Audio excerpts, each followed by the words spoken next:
Continue with market research. Today we want to talk about secondary research. We did primary research, which is first-hand research, that you get the information first-hand from the field. You get information maybe through questionnaire, through face-to-face interview, telephone call, telephone conversation.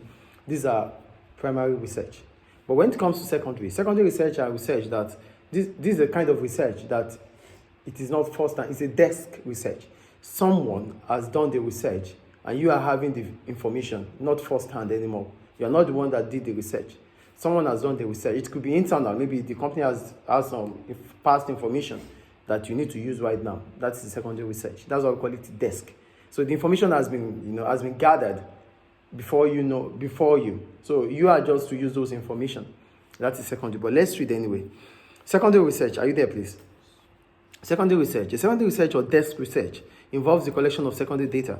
This is information that already exists in some form. It can be internal data from records within the business or external data from sources outside the business. So this information, this data that we are collecting are not, those data are not from you. You are not the source of the data. Someone was the source. Some people have done the research, but you are using it. That is secondary.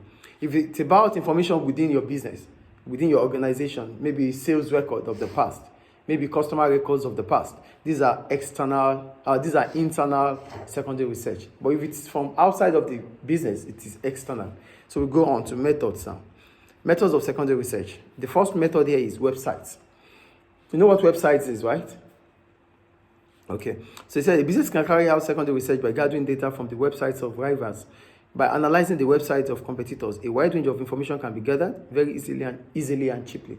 So you can, as a business, you have competitors. Those that do the same business as you do. Those that are fighting for the same customers as you are fighting for. So you have the same customer, you are fighting for the same customers, right? So you could get information about those business, your competitors, through their websites.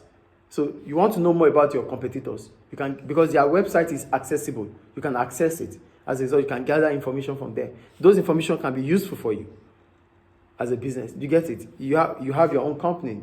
Maybe you are a school. You need to know more about other schools. You can get information. You can know more about other schools through their websites. So sourcing information from your competitor's website is a secondary data. And it's external. Do you get the point there? Yes.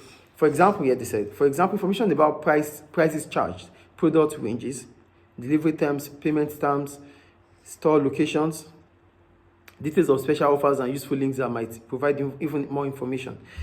A business might also use comparison websites to identify the cheapest suppliers in the market. So not only when you need to get information or gather information about your competitors that you need to check the website. You can also, for your suppliers, because it's business to business, B2B, you might need suppliers to supply you certain products. So instead of just sticking to one supplier, you could check different suppliers' websites to compare. That is comparison website. So you want to buy a product, you want to order for products. So instead of just ordering the product from business A, you can check supplier A, supplier B, supplier C, supplier D through their website. Then you find the cheapest of all, the one that is more favorable. Do you get what I'm saying here? So what I'm saying in essence is that you can, not only when you need to get information about your competitors, that you check to their website. Also, you can use comparison websites to confirm, to check your suppliers. Which ones are giving you a better option, then you can buy from them. So it is still part of supply. I think it's clear. Yes. That is for website. Another form of secondary research is the social media. We know the social media, the Twitter, the Facebook, the Instagram, TikTok, and the rest. I'm going to read anyway. Few businesses can afford to neglect the role social media can play in marketing. An increasing number of businesses make use of social media platforms such as Facebook, Twitter, YouTube, blogs, and coupon sites. Social media can provide a cost-effective and in-depth tool for gaining insight into a firm's customers, market, brand appearance, and other important market research aspects. So for social media, with social media, you can't underestimate the value that social media could bring to your business. So as a business, you should often use social media because that is the trend. So you could use website, or you could use Facebook, Twitter, Instagram, blogs. It allows you to gain insight to what customers feel about your product. because they are always the comment section. They talk about your product, they talk about your service. So you gain insight on customers, what they are saying about your product. You gain insight about how the perception of people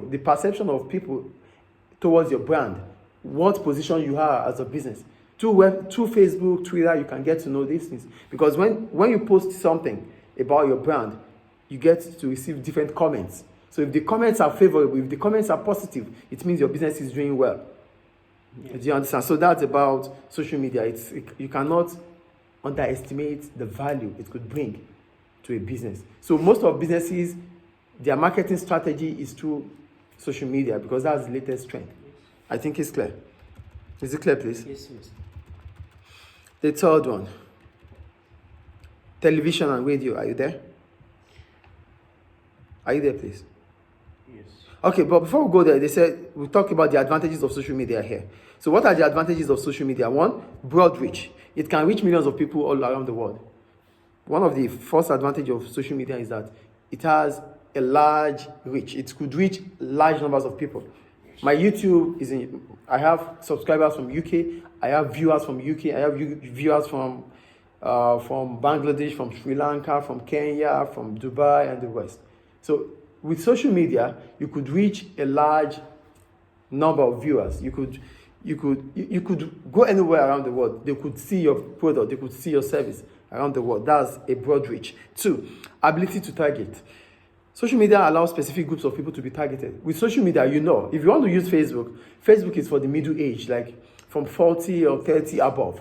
So look at schools. When schools want to target students, they target their parents. And what do? They use the Facebook. Because mostly the parents are always on Facebook. But if